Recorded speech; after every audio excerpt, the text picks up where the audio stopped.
Hey everyone, my name is Amanda and I'm the Fun Size Reader, and today I want to talk to you about Vows and Ruins by Helen Scherer. I don't know how to say her last name, I'm sorry, Helen S. Vows and Ruins is book 2 in the Legends of Thezmarr series. I started book 1 at the beginning of this year, and it looks like book 4 is almost out. So the series is almost done, meaning I need to catch up. Since this is a book 2, there will be spoilers for book 1. So if you have not read book 1 yet, go check out my video for book 1 so you don't get anything spoiled for you. Book 2 picks up right where book 1 left off. So Thea has just completed her trials. She now is a guardian of Thezmarr. So are her friends, and they are apprentices of the War Swords. Specifically, Thea is Wilder's apprentice. And so they had agreed not to have any sort of relationship. They were master and apprentice only. And now he is teaching her how to be a war sword and preparing her for the rite, which may start at any time. But they're starting to notice more and more monsters invading their land. And Thea is trying to master her new magic that she had no idea was part of her as the heir to a lost kingdom.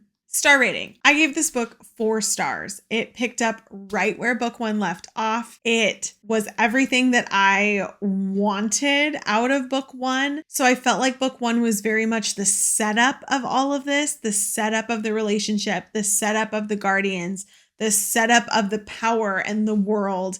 And book 2 kind of took off from there. So I really liked it. Now, even though the synopsis is what it is, and we're coming out of book 1 and everything that happened in that, the spice rating on this is still pretty high. It is a 3. There are multiple sexually explicit scenes in the book, which is consistent with how the first book was, maybe a little bit more. And that shouldn't be a spoiler because we know that this is a spicy romance.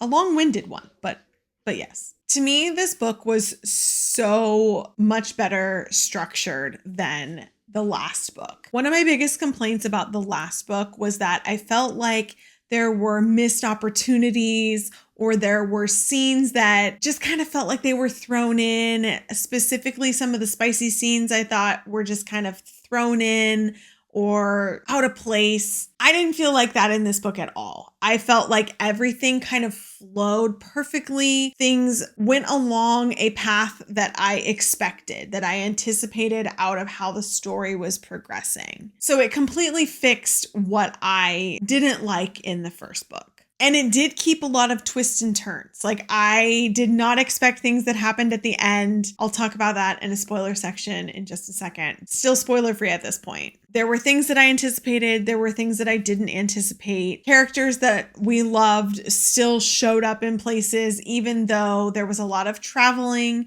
because we all know that I'm not really a traveler book person. So despite there being a lot of traveling, I stayed entertained.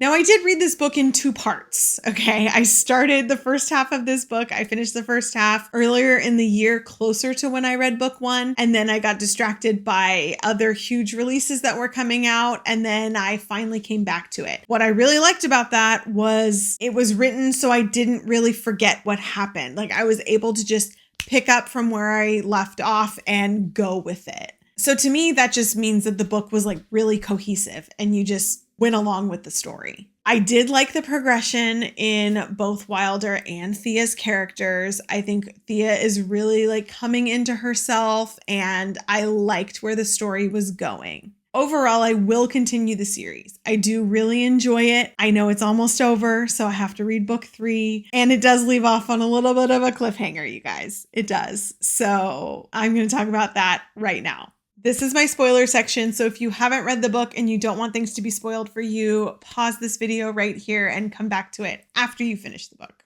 Guys, the end. Please tell me that there's like something going on with Wilder and that he isn't actually behind all of this and he's not actually bad, because I just feel like in his perspective throughout the entire book, we knew he knew things. We could tell by the way he was talking about the half-wraiths and little comments that he said here and there. But has he been a traitor this whole time? Has he really? Or is he gonna like turn around in the end and be a double agent or whatever? Like, I can't believe that he was bad the whole time. I can't believe it. I do truly believe that he has feelings, strong feelings for Thea. And I don't believe that he would have just left Malik. I don't believe that he would have done anything to like bring harm to Malik. I do maybe think, so here's a little prediction. I do maybe think that there is something going on with the current king, the one that gave Thea the like coin because she saved him, and his daughter. I think there's something up there. And I think that is who Wilder is targeting. I think there's something more happening in the world that we don't necessarily know. And that is actually the eye of, you know, the target is the king because of some shady things that we probably just haven't learned yet. That's my prediction. I think that we maybe are on the wrong side right now and that Wilder is on the right side. I don't know. There's all the monsters and everything, but maybe it's just to cause them to fight so like the other true heirs can come in and take over. I don't know.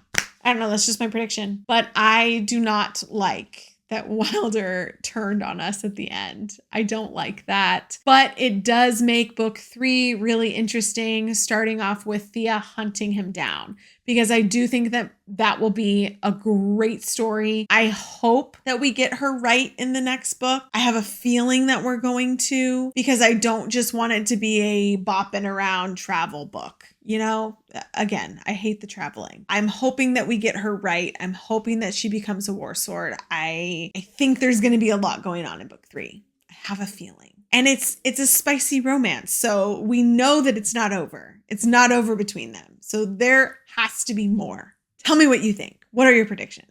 Well, I'm excited to read book 3. I'm not sure when I'm going to do it, but I'm going to do it. And book 4 is coming soon. So I should do it before spoilers come out. Hopefully you guys enjoyed this book. I know I definitely did. I know I will be continuing with the series. I read it on Kindle Unlimited, so it is available there. But of course, I will put the link for the book down in the description below. If you like reading fantasy and romance books, I post reviews on my channel weekly, so make sure to click like and subscribe if you want to be notified when I post a video. Thanks so much for chatting with me today about Vows and Ruins, and I'll see you guys next time.